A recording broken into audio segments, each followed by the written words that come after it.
لیکن جو حقیقی معنی میں اللہ والے ہوتے ہیں وہ اپنے اوپر کرامتوں کے ظہور سے ڈرتے ہیں کہ کہیں یہ استدراج نہ ہو۔ ایک لطیفہ ہے، آپ لوگوں نے بھی سنا ہوگا، عربوں کا ایک مقولہ جو ہے وہ مشہور ہے، الحائق اذا صلى ركعتين انتظر الوحی، الحائق اذا صلى ركعتين انتظر الوحی، کہ جولاہا جب 2 رکعتیں پڑھ لیتا ہے تو وہ وحی کا انتظار شروع کر دیتا ہے۔ وہ کیا کرتا ہے؟ وحی کا انتظار کرنا شروع کر دیتا ہے۔ میں نے 2 رکعت نماز بڑی خشوع خضوع سے پڑھ لی، اب میں بہت بزرگ ہو گیا ہوں، اب مجھ پہ وحی آنی چاہیے۔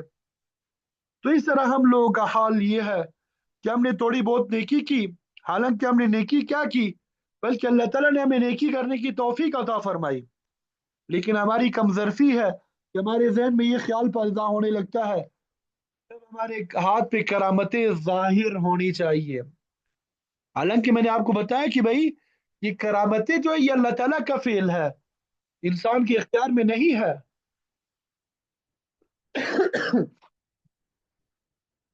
فاسق اور فاجر پر غیر فطری واقعات کو ظاہر کر کے اللہ تعالیٰ اس کو ڈیل دیتے ہیں جسے استدراج کہا جاتا ہے، اور قرآن مجید میں بھی یہ لفظ استعمال ہوا ہے 29ویں پارے میں، سنستدرجهم يعلمون، سورہ قلم آیت نمبر 44 میں، سنستدرجهم من حيث لا يعلمون، ہم ڈیل دیتے رہتے ہیں اس طریقے سے کہ ان کو پتہ بھی نہیں چلتا۔ تو فاسق طرح طرح کے گناہ کرتا ہے، اللہ تعالیٰ اس کو ڈیل دیتے ہیں، گناہ کرتا ہے تو اللہ تعالیٰ کی طرف سے اس کے اوپر پیسوں کی اور دوسری نعمتوں کی مزید فراوانی ہوتی ہے، اور اس کے ساتھ اس کی خواہش کے مطابق ایسے ایسے عجیب واقعات پیش آتے ہیں کہ وہ پھلتا پھولتا چلا جاتا ہے، تکبر میں مبتلا ہوتا جاتا ہے، پھر اللہ تعالیٰ ایک دم اس کی گردن پکڑ لیتے ہیں۔ تو اسی کو اللہ تعالیٰ نے قرآن مجید میں ارشاد فرمایا، ان بطش ربک لشدید، تیرے پروردگار کی پکڑ بڑی سخت ہے، اور دوسری جگہ فرمایا ان ربک لبالمرصاد، تیرا پروردگار گاد میں بیٹھا ہوا ہے۔ تو چاہے ارہاس ہو یا معجزہ ہو یا کرامت ہو یا استدراج، یہ سب کی سب چیزیں جو ہے غیر اختیاری ہیں۔ ہمارے استاد محترم مفتی محمود اشرف عثمانی صاحب نور اللہ مرقدہ، ان کے پیر اور بزرگ تھے حاجی شریف صاحب رحمۃ اللہ علیہ، وہ فرمایا کرتے تھے کہ کرامتیں اللہ تعالیٰ کی نعمت تو ہے، لیکن ان سے اللہ تعالیٰ کے قرب میں بالکل اضافہ نہیں ہوتا، اور آدمی ایک مرتبہ سبحان اللہ یا الحمدللہ کہہ دے تو اللہ تعالیٰ کا قرب نصیب ہوتا ہے، کلمہ پڑھ لے یا اللہ تعالیٰ کا ذکر کر لے تو اللہ تعالیٰ کا قرب نصیب ہوتا ہے، کرامت سے کوئی قرب نصیب نہیں ہوتا، کیونکہ کرامت غیر اختیاری چیز ہے، قرب جو ہے ہمیشہ اختیاری چیز پر ہوتا ہے، ہم گناہوں سے بچیں گے یا تلاوت کریں گے یا کوئی اور عبادت کریں گے تو اللہ تعالیٰ کا قرب نصیب ہوگا۔ تو ارہاس ہو یا معجزہ ہو یا کرامت ہو، یہ اللہ تعالیٰ کا فعل ہوتا ہے اور انسان کے اختیار سے باہر ہوتا ہے، ہم اس کے مکلف نہیں ہے، ہم اپنے معاملات میں اپنا حال اور مستقبل کرامات کے اوپر مبنی نہیں کر سکتے، کیونکہ یہ غیر اختیاری چیزیں ہیں۔ فرض کر لیں کہ آپ اعلیٰ درجے کے ولی اللہ ہیں، اور آپ فرض کر لیں کہ آپ سے بڑا اس دنیا میں کوئی ولی اللہ بھی نہیں ہے، لیکن پھر بھی یہ ضروری نہیں ہے کہ آپ کے ہاتھ میں کرامت ظاہر ہو، اس لیے کہ کرامت میں آپ کے عمل کا کوئی دخل ہی نہیں ہے، کرامت جو ہے یہ تو غیر اختیاری چیز ہے، ہو سکتا ہے کہ اللہ تعالیٰ کی طرف سے کرامات کا ظہور ہو جائے، اور ہو سکتا ہے کہ ایک کرامت کا بھی ظہور نہ ہو۔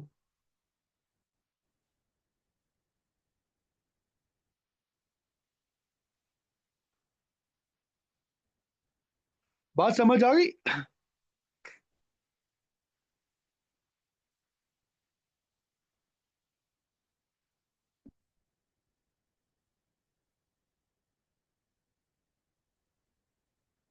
جب آپ صلی اللہ علیہ وسلم جہاد کے لیے تشریف لے جاتے تھے